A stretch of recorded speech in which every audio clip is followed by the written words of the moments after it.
France Inter. 5h12, les chroniques littorales se font littéraires le mercredi. Bonjour José-Manuel Lamarque. Bonjour Mathilde Munoz. Vous nous conseillez le premier roman d'un homme de mer. Il s'agit, Mathilde, de Francis Vallat, qui après des décennies passées dans le monde maritime, s'est lancé dans un roman de bord de mer, bien évidemment. Son titre, Le vent de l'absolu. C'est un huis clos, voire plusieurs huis clos, entre Bertrand, entrepreneur qui suspend sa vie pour céder à ses ambitions artistiques dans l'écriture, mais l'écriture ça marche pas. Alors ce sera la musique entre lui et trois autres personnages dans un blocos à Étretat. Francis Vallat, je disais, un ou plusieurs huis clos. Le premier, c'est entre Bertrand et les trois autres personnages. Le second, c'est entre Bertrand et la mer. Mais là, c'est un huis clos très vaste. Oui, c'est un huis clos très vaste, et puis c'est pas un vrai huis clos. Ah, ça s'appelle le vent de l'absolu quand même, hein. C'est pas n'importe quel vent.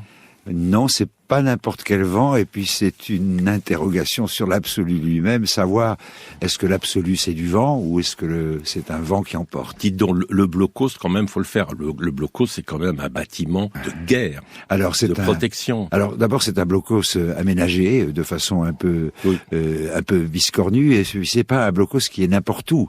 C'est un blocos qui est au fait d'une falaise d'Étretat. Mais attention, en ce moment, la falaise, elle s'écroule à Étretat. Ça aussi, ça peut être symbolique. Ouais, d'accord. Oui, parce on est dans la transcendance de l'être humain. Il veut changer sa vie. Parce que j'ai pas tout dit, hein. Il y a Bertrand, il y a aussi un virtuose et sa mystérieuse compagne, puis il y a une autre femme qui arrive sur la route de Bertrand, femme attirante, mais pour son bonheur, pour son malheur. Et c'est l'un des sujets, effectivement, du livre, ou en tout cas l'une des intrigues importantes. Mais je voudrais revenir à ce que vous disiez. Donc il est sur le faîte de cette falaise. Il fait bâtir une énorme véranda, ça je crois qu'on peut le dire, qui au contraire est extrêmement ouverte sur la mer. Et à tout moment, la mer est présente, et la mer c'est l'espace, c'est l'ouverture, etc. Donc il y a ce mélange effectivement entre les deux. En fait, il cherche pas à réorienter sa vie, mais comme beaucoup de gens aujourd'hui, beaucoup de jeunes en particulier, alors que c'est un homme qui a grosso modo la soixantaine, il s'interroge sur le sens de la vie, sur le sens de l'action qu'il a toujours menée, etc. Dans ce dialogue avec la mer, donc il est là, mais la mer... On va pas tout dire, mais ce qu'on comprend bien, c'est qu'il veut sortir de sa carapace. C'est pas vraiment une carapace, d'ailleurs. C'est un homme qui a eu une vie plutôt heureuse, une vie plutôt bien remplie. Ça me fait penser à quelqu'un. Il a surmonté des obstacles, mais au total, on peut dire qu'il a plutôt été gâté par la vie, mais il sent que ça n'est pas suffisant. Il sent, comme beaucoup d'entre nous, c'est volontairement que j'ai absolument voulu faire une fiction. Évidemment, beaucoup de gens attendent de moi un livre maritime.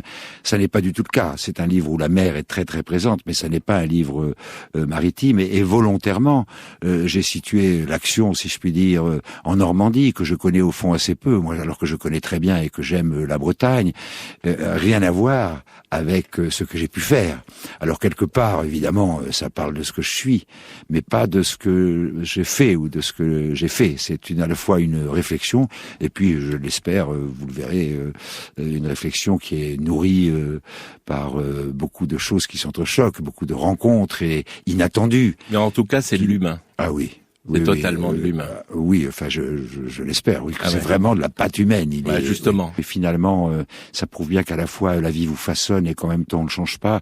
Mais ce que l'on retrouve à chaque page, c'est que cette mer, ce littoral, ce trait de côte, ce vent, ça s'appelle le vent de l'absolu, participe justement dans cette intrigue. Ah oui. Il n'était pas possible pour moi d'imaginer ce combat de cet homme autrement que au bord de la mer, le long de la mer, à côté de la mer, quasiment immergé en mer, même parfois. Voilà, c'est à découvrir. Merci à vous, Francis Vallat. Le vent de l'absolu, c'est édité chez Ouest France. À demain, Mathilde Munoz. Oui, à demain. Vous revenez, José-Manuel Lamarque, pour le Journal des Outre-mer.